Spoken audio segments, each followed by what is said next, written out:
ایک موقع پر عمیر بن نصر کی تلوار گروسو کی تلوار سے ٹکرائی تو عمیر بن نصر نے اپنی ڈھال کا وار بھی گروسو پر کرنا چاہا۔ گروسو بڑا محتاط اور چوکس تھا۔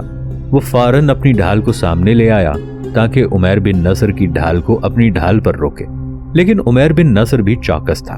اس نے اپنا رخ بدلا اور بائیں طرف سے خوب قوت کے ساتھ گھوم کر اپنی ڈھال گروسو کی کنپٹی پر دے ماری۔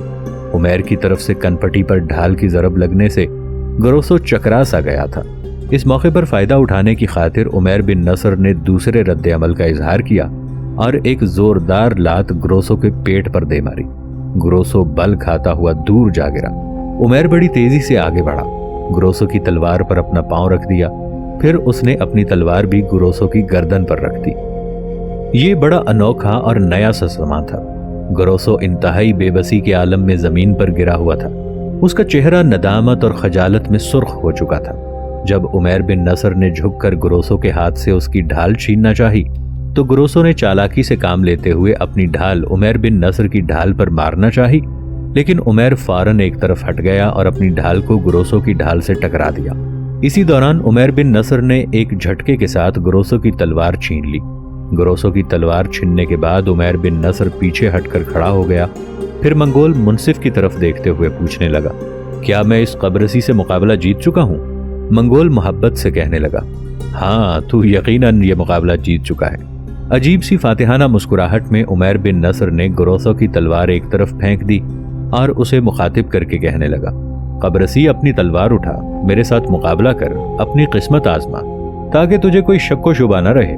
گروسو نے شاید اسے اپنے لیے زندگی اور موت کا کھیل سمجھتے ہوئے جھک کر اپنی تلوار اٹھا لی اور مستعد ہو گیا۔ اس کے بعد دونوں ایک دوسرے پر خطرناک وار کرنے لگے۔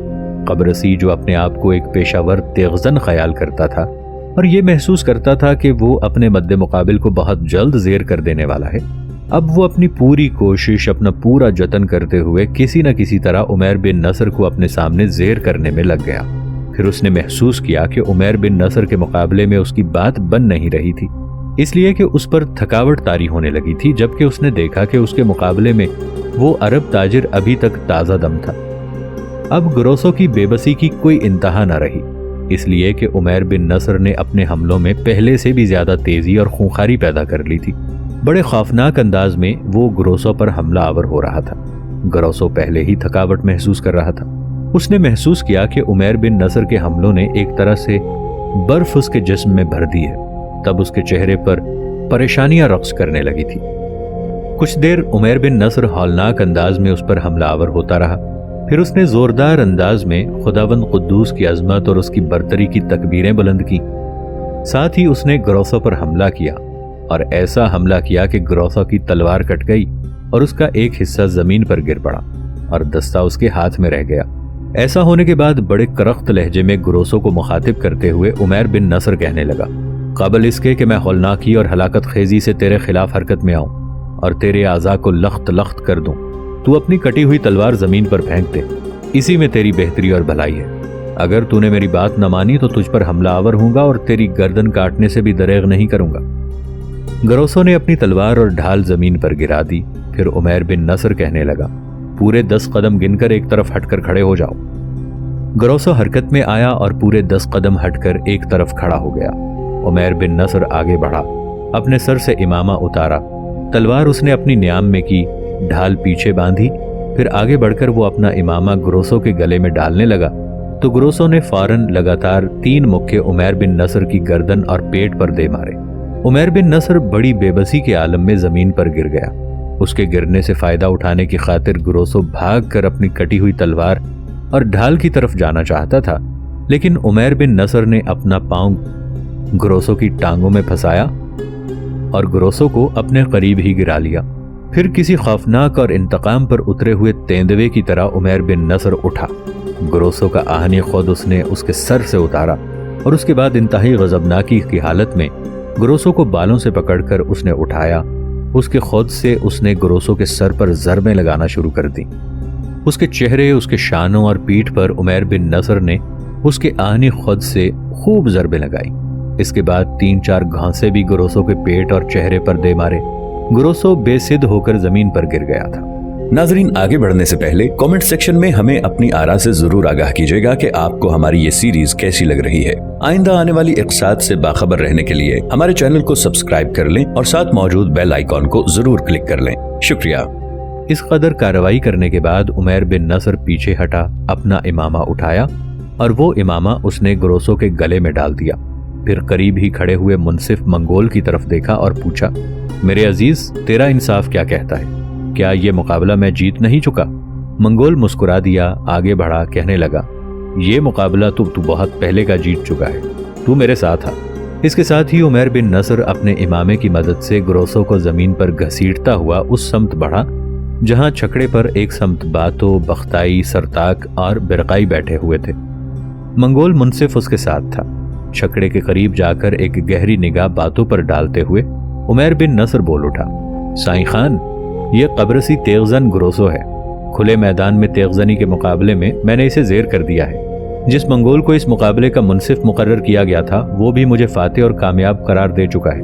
और इस ग्रोसो से पूछें, अगर ये मजीद मेरे साथ मुकाबला करना चाहता है तो मैं इसे इसी तरह घसीटता हुआ एक बार फिर मुकाबले के मैदान के वस्त में ले जाऊंगा और इससे मुकाबले की इब्तदा करूंगा। साईं खान, इसने मेरे साथ इंसाफ पर रहते हुए मुकाबला नहीं किया। मुकाबले के दौरान इसने मेरे साथ ज्यादती की है। ये मुकाबला सिर्फ तेगजनी का था। हालांकि जब पहली बार मैंने इसे नीचा दिखाया तो मैंने इसे तलवार वापस देकर इसे फिर मुकाबला करने का मौका दिया। दूसरी बार मैंने इसे साफ तौर पर जेर कर लिया। ये उस वक्त जमीन पर चित लेटा हुआ था। मैंने उसके हाथ पर अपना पांव रखकर तलवार छीनने लगा तो इसने बददियानती का मुजाहिरा करते हुए मुझ पर मुक्कों की बारिश कर दी। इसके बाद ये अपनी कटी हुई तलवार की तरफ भागा। शायद ये इससे काम लेकर मुझे जख्मी करके अपने सामने बेबस करना चाहता था, पर साईं खान, इसके बावजूद मैंने इसे मार मार कर अधमुआ कर दिया है। अब मैं घसीट कर इसे आपके पास लाया हूँ। फैसला आपके हाथ में है। बातो खान थोड़ी देर तक बड़े गौर, बड़ी तवज्जो से उमैर बिन नसर की तरफ देखता रहा। फिर कहने लगा, कसम जावेदानी नीले आसमान की, जो तवक्कुआत मैंने तुमसे वाबस्ता रखी थी उन पर पूरा उतरे हो। इससे पहले तुम्हारे 2 खालाजाद भी हमारे लश्कर में शामिल हुए थे। उन्हें भी मैं तुम्हारी तरह ताजिर और सौदागर समझता था, लेकिन बड़े खरीम बिन मखरूम ने तेगजनी के मुकाबले में जो अपनी शमशीर के जौहर दिखाए, कसम आसमान की बेपनाह कुव्वतों, मैंने अपनी जिंदगी में उस जैसे तेगजन बहुत कम देखे हैं। अब उसी जैसा नमूना तुमने भी पेश किया है। तुम लोग तिजारत पेशा होने के बावजूद राख थले छुपे हुए शोलों की माने दो। तुम जैसे लोगों को किसी शहर का चौपान, किसी बस्ती का पासबान, रास्तों का मुहाफिज और लोगों का निगहबान होना चाहिए। ये मुकाबला करके तुमने साबित कर दिया है कि यकीनन तुम उन जवानों में से हो जो जाने आलम और अबरूए दहर बनकर हिम्मत और जुर्रत रखते हैं। तेरे साथ मुकाबले से पहले ये कब्रसी तेगजन हमारे अंदर वहशी और दरिंदा बना फिरता था, लेकिन इस मैदान में तूने इसकी ऐसी हालत की है कि ये सबके सामने भेड़ की तरह बेजरर और बिल्ली की तरह मिस्कीन दिखाई दिया है। मैं तुम्हें तुम्हारी इस फतह पर मुबारकबाद देता हूँ। बातो शायद मजीद कुछ कहना चाहता था कि इसी दौरान उसका छोटा भाई बिरकाई खान छकड़े से उतरा। आगे बढ़कर उसने उमैर बिन नसर को गले लगा लिया। फिर बिरकाई अपना मुंह उसके कान के करीब ले गया और मुस्कुराती हुई आवाज में कहने लगा, मेरे भाई, मेरे रफीक, तूने इस मुकाबले में मेरा दिल खुश कर दिया है। जो उम्मीदें मैंने तुझसे लगाई थी वो तो तूने पूरी कर दी हैं। तूने क्या खूब इस कब्रसी तेगजन की हालत सहराए बेहंगम, नवाए परेशान जैसी कर रखी है। सुन सफ़ा मरवा की नूरानी वादियों के मेरे मोहतरम, मेरे दीनी भाई, मैं तेरी ताकत और क़ुव्वत इरादी, तेरी जंगी महारत और काबिलियत को सलाम करता हूँ। तूने मेरी मर्जी, मेरी ख्वाहिश, मेरी उम्मीदों के मुताबिक इस कब्रसी तेगजन की खूंखारी के सारे गुरूर और तमकनत को शाम हिजरा में इसकी आंधियों जैसी सरकशियों को इंतहाई कर्ब और दुख में तब्दील कर दिया है। मैं मुबारकबाद के साथ एक बार फिर तेरी फतहमंदी को सलाम करता हूँ। बरकाई से अलहदा होने के बाद उमैर बिन नसर ने एक नज़र जब बख्ताई पर डाली तो उसने देखा बख्ताई के चेहरे पर विसाल की सुनहरी रुतों जैसा सुकून, जिंदगी के पुरअसर नगमों जैसी शादाबी थी, जबकि उसकी आंखों में आदर्श के सूरज और नगमगी के सुकूत रक्स कुना थे। बख्ताई उमैर बिन नसर की इस कामयाबी पर शबनम के मोतियों, रंगों की झिलमिल, बारिश जैसी खुश और पुरसुकून थी। वो उस वक्त अपने तासुरात का इजहार तो न कर सकी, ताहम वो अपनी आंखों की बेज़बानी से उमैर बिन नसर को बहुत से पैगाम दे चुकी थी। दूसरी जानिब बख्ताई के भाई सरताक का चेहरा उमैर बिन नसर की कामयाबी पर दीमक आलूदा दरोबाम जैसा होकर रह गया था। और उसके ज़ाहिरी तासुरात पर सिफली ख्वाहिशात जोश मार रही थी। फिर फजाओं में बातों की आवाज़ बुलंद हुई।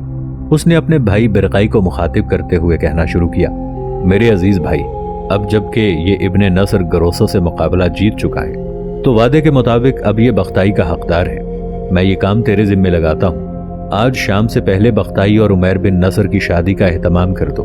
एक बड़े खैमे का भी एहतमाम किया जाए जो सुर्ख रंग के चमड़े का हो। ये खैमा बिरकाई मेरे और तुम्हारे खैमे के दरमियान होना चाहिए। इस खैमे में शादी के बाद मेरी बेटी बख्ताई अपने शाहर के साथ रहेगी।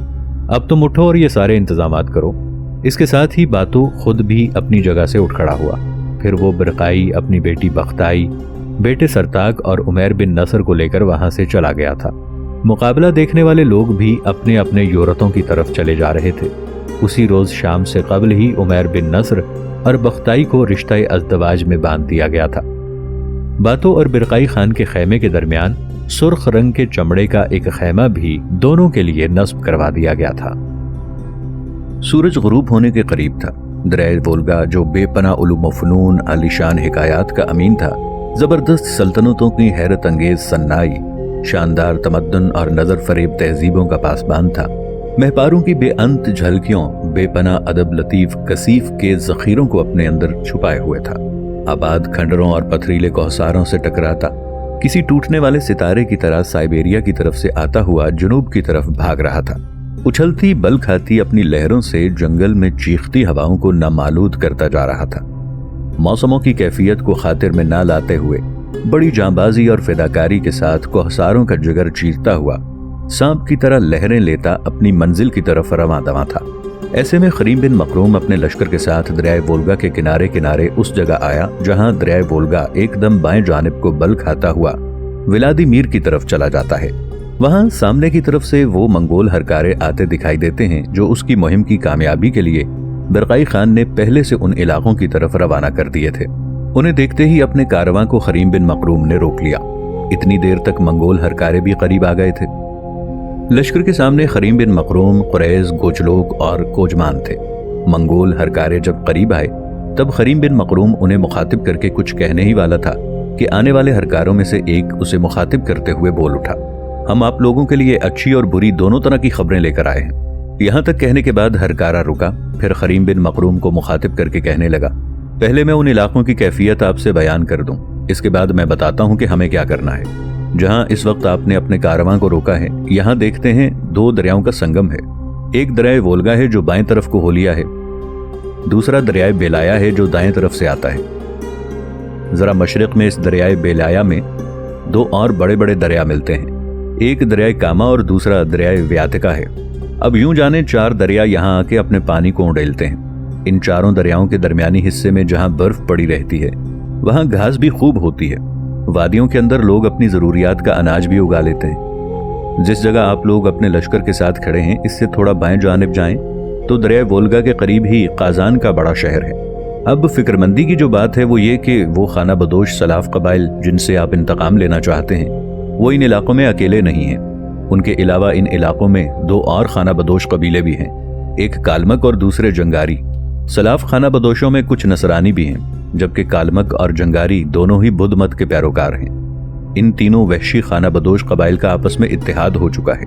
दूसरे अल्फाज में मैं ये कह सकता हूँ कि अब हमें सलाफों ही की नहीं, कालमों और चिंगारियों के खिलाफ भी जंग की तरह डालनी होगी। इसलिए कि जब हम सलाफों से इंतकाम लेंगे तो अज खुद कालमक और जंगारी भी हमारे खिलाफ उठ खड़े होंगे, इसलिए कि उनके साथ उनका इसी किस्म का इत्तेहाद है। मजीद ये कि काफ़ी सलाफ भी बुद्ध मत के पैरोकार हैं। ये तो एक तशवीशनाक खबर है। एक अच्छी खबर भी है, वो ये कि इन इलाकों में बलगार तुर्क भी हैं जो दूसरे कबाइल की तरह खाना बदोशों की सी जिंदगी बसर कर रहे हैं। ये इस्लाम कबूल कर चुके हैं। मुर्रखीन और सवाने निगार आमतौर पर यही तासुर देते हैं कि इन इलाकों में सबसे पहले मंगोलों ने इस्लाम कबूल किया, लेकिन ये दुरुस्त नहीं है। इसलिए कि दरिया वोल्गा और यूराल अपनी तारीख की इब्तदा ही से तुर्कों के इलाके चले आए हैं। यहाँ बलगार तुर्क रहा करते थे। बलगारी तुर्क का हुक्मरान अलमास सुलजी पहला हुक्मरान था जो मुसलमान हुआ। फिर तमाम वादी भी मुसलमान हो गई। इनके ताल्लुकात साइबेरिया के तुर्कों से थे, लिहाजा उनके जरिए उनके अंदर भी इस्लाम फैल गया। ये तुर्क खाना बदोश एक तरह से इन इलाकों के आबादकार भी थे। जहाँ चारों तरफ वसी व अरीज गैर आबाद इलाके थे, जिन्हें घने जंगलों, शोरीदा दरियाओं और गहरी दलदलों ने एक दूसरे से काट रखा था। माश के जराए महदूद थे और इन्हें हासिल करने के लिए सख्त मेहनत करना पड़ती। वसी जंगलों की पिनहाइयों में और दरियाओं से पार वसी वसाइल थे। ये वसाइल हासिल करने की ख्वाहिश ने उन्हें उन रुकावटों को तस्खीर करने की उमंग दी। ये कोई आसान काम नहीं था, इससे अक्सर कुछ जानों पर खेलना पड़ता। ये लोग पैदाइशी तौर पर जफाकश और मजबूत थे।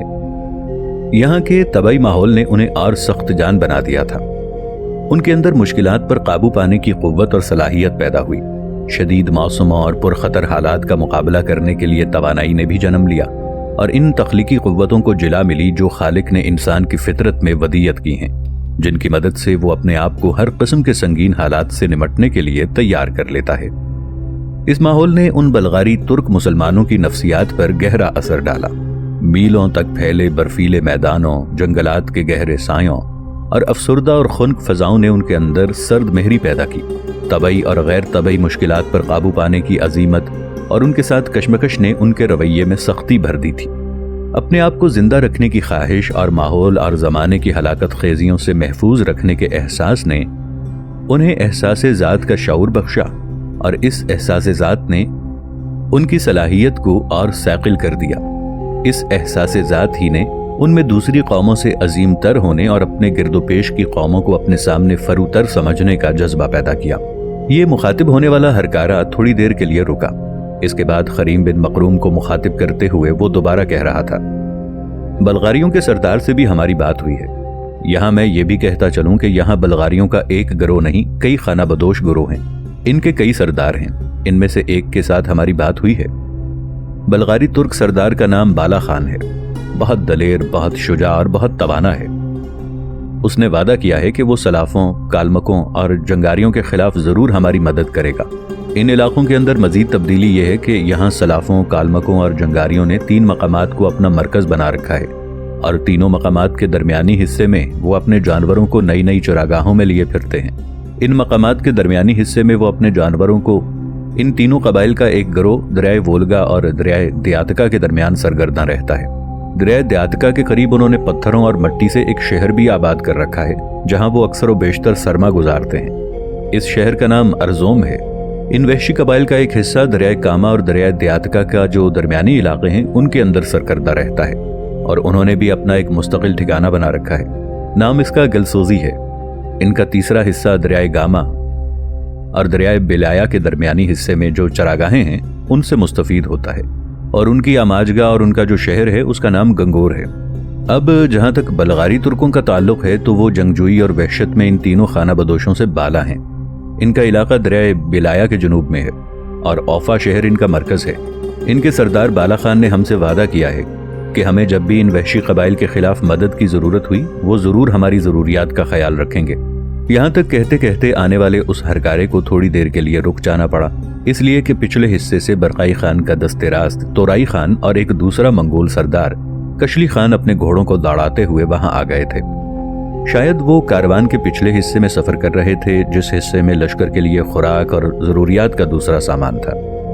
शायद तोराई खान और कशली खान इस हिस्से की हिफाजत पर थे। तोराई खान और कशली खान दोनों अपने घोड़ों को दौड़ाते हुए जब खरीम बिन मकरूम के करीब आन खड़े हुए तब हरकारे बारी बारी बड़ी अकीदत के साथ उनसे मिले और अब तक जो गुफ्तगू हुई थी इससे उन दोनों को आगाह किया। ये सारी तफसील सुनने के बाद तोराई खान ने बड़ी हमदर्दी और शफकत में खरीम बिन मकरूम की तरफ देखा, फिर उसे मुखातिब करके कहने लगा, मेरे अजीज भाई, अगर बुरा न मानो तो हमें अपने लश्कर के साथ यहाँ पड़ाव कर लेना चाहिए। यहाँ पड़ाव करने की 2 वजूहात हैं। अव्वल ये कि सूरज थोड़ी देर बाद गुरूब हो जाएगा, रात तो हमें कहीं बसर करनी है, क्यों ना यहाँ करें। दूसरा ये कि यहाँ 2 दरियाओं का संगम है। बेशक सरमा का मौसम है, आसमान पर बादल बने हुए हैं, बर्फबारी का भी इम्कान है, लेकिन अगर हम यहाँ कुछ दिन क़याम करना चाहें तो घोड़ों और दूसरे जानवरों के लिए बेशुमार खुश्क घास है जिसे चरकर वो अपना पेट भर सकते हैं। और ये भी देखें, यहाँ दाएं बाएं छोटे बड़े काफ़ी दरख्त हैं। कोहिस्तानी सिलसिलों के ऊपर और नीचे वादियों में भी घास और दरख्त हैं, और जो ईंधन हमारे पास है इसे महफूज रखते हुए हम इन दरख्तों को काट कर भी अपने लिए ईंधन हासिल कर सकते हैं। खरीम बिन मकरूम ने मुस्कुराते हुए तोराई खान की इस तजवीज़ से इत्तफाक किया। फिर जब खरीम बिन मकरूम ने हाँ की तब लश्कर बड़ी तेजी से वहां पड़ाव करने लगा। एक लंबे गोल दायरे की शक्ल में छक्कड़ों को खड़ा कर दिया गया اور ان کے بیچوں بیچ بڑی تیزی کے ساتھ خیموں کا شہر لگایا جانے لگا۔ پھر خریم بن مخروم نے آنے والوں کا جو سرکردہ تھا اسے مخاطب کیا